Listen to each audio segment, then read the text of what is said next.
La sirène des eaux et moi. Partie 5. Je m'appelle Fabrice Edmond Kédi et ceci est mon histoire. Chers frères et sœurs, avant la suite de mon histoire, je tiens à rappeler à ceux qui me traitent de sorcier et d'arrêter ce que je suis en train de faire là que, je ne suis pas en train de faire de la sorcellerie, je raconte ce que j'ai traversé avant de retrouver le chemin de Jésus-Christ mon Sauveur. Si j'ai commencé par le début, c'est pour que tous ceux qui lisent comprennent ce qu'il se passera lors de ma délivrance. Je le fais pour que ceux qui avaient eu à côtoyer des marabouts se repentissent et que ceux qui avaient les intentions d'y aller sachent à quoi s'attendre. Je sais qu'après ce témoignage je perdrai certainement beaucoup d'amis, beaucoup auront peur de moi, beaucoup me jugeront et raconteront des histoires déformées de moi, mais cela ne m'empêchera pas de continuer. Si je perds tous mes amis sachant que j'ai déjà Jésus-Christ comme le meilleur et l'unique, pourquoi m'arrêterai-je? À quoi sert à un homme de gagner le monde et perdre son âme?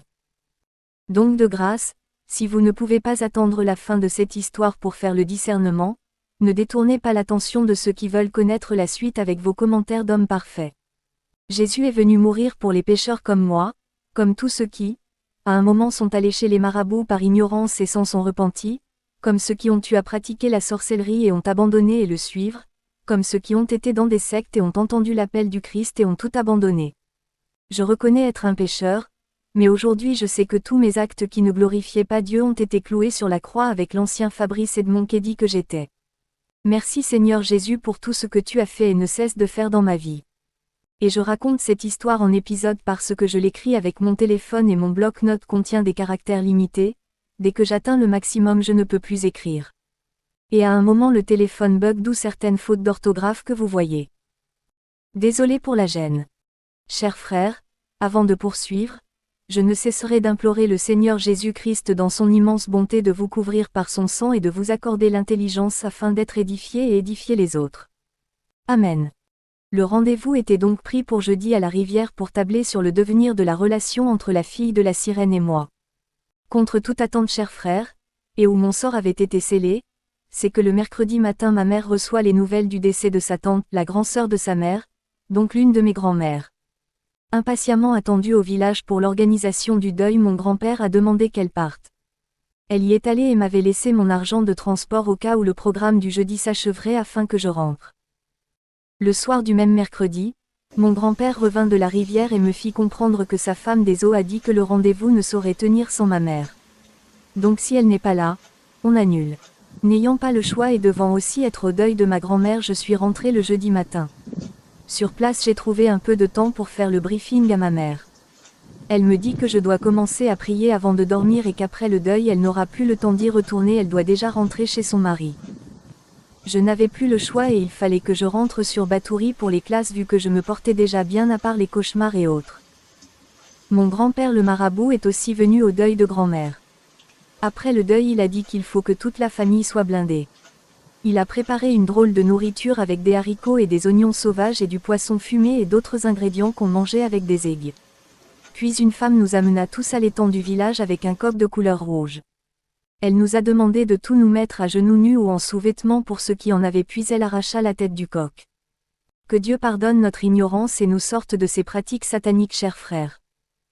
Le sang qui jaillissait nous était aspergé sur la tête et au corps, et ce coq avait été préparé une fois de plus avec des ingrédients bizarres et en mangeant on ne devait pas casser les os. Frères et sœurs, cette ignorance ma famille l'a payée au prix fort.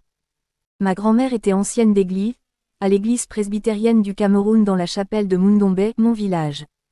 Vous comprenez vous-même que c'était de nom qu'elle était ancienne d'église. Les actes et autres ne glorifiaient Dieu en rien. Après, la mort a commencé à frapper ma famille. J'ai perdu mon grand-père maternel, ma grand-mère maternelle, l'oncle aîné, l'oncle cadet, et ma mère. Ma mère rentrait du champ avec la cuvette de manioc sur la tête et un vent l'a traversée. Elle était tombée et le cou s'est tordu, et elle était décédée quelque temps après, malgré tout ce qu'on a fait pour son cou. Bref, c'était juste une parenthèse. Après tout cela je rentre à Batouri, maintenant toutes les nuits je ne dors plus, je ressens des présences, dès que je ferme les yeux je vois des créatures effrayantes, j'allume l'ampoule et je dors avec la lumière, mais toujours rien. À un moment je passais le temps à aller dormir chez mes amis parce que quand je dormais avec quelqu'un près de moi ces gens ne venaient pas me déranger. Donc je dormais déjà en journée, pour être éveillé la nuit de peur d'être attaqué. Quand ma tante et ses enfants allaient passer les vacances ailleurs, je restais seule à la maison, et c'était grave, des pas sur la toiture, des objets qui bougent dans la chambre. À un moment, c'est mon esprit qui commençait déjà à vouloir sortir de mon corps. Quand je suis en train de lutter pour ne pas dormir, quelque chose me paralysait et fermait mes yeux. À la même seconde, je vois comment je suis en train de vouloir sortir de mon corps. Je criais le nom de Jésus-Christ. Après, ça revenait et j'ouvrais les yeux. C'était déjà comme ça mon quotidien jusqu'à ce que je connaisse la femme et l'alcool. Quand j'étais ivre, je dormais sans souci. Quand je suis avec une fille, je dors sans problème. Alors j'ai conclu que pour ne plus souffrir, je devais boire ou coucher avec deux filles et dormir avec elles. C'est comme ça que je vivais désormais et je suis allée travailler à la radio de Meubang.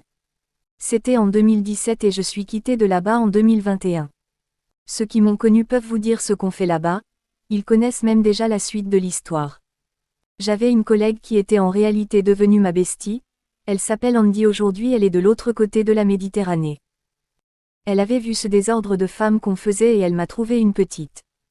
Et m'a demandé d'arrêter ce désordre et de me concentrer sur une seule fille. Chose que j'ai faite. Et 1 an et demi plus tard environ, Andy s'est mariée et est partie. Moi je suis restée là-bas. Après je suis restée et la fille qu'elle m'avait donnée a fini par me décevoir et on s'est séparés. Tellement je m'étais attachée à elle, j'ai plongé dans l'alcool jour et nuit. Les gens m'ont conseillé, soutenu, je pleurais, tellement je l'ai aimée et j'ai fait venir une petite amie les jours qui suivaient pour prouver à mon ex qu'elle n'était pas le terminus et que sans elle je pouvais toujours vivre. Évitons de prendre des décisions dans la colère et les déceptions, chers amis. On peut parfois foncer directement dans la gueule du loup. C'est ce qu'il s'était passé avec moi. Chers frères, là c'était l'erreur de ma vie, c'est là où la mort elle-même. La sirène elle-même est venue habiter avec moi. Dans la même maison, ménageant et couchant ensemble. Ceux qui ont pensé que j'avais déjà traversé le pire, c'est ici que le pire commence. Et c'est de là que viendra ma délivrance. À suivre.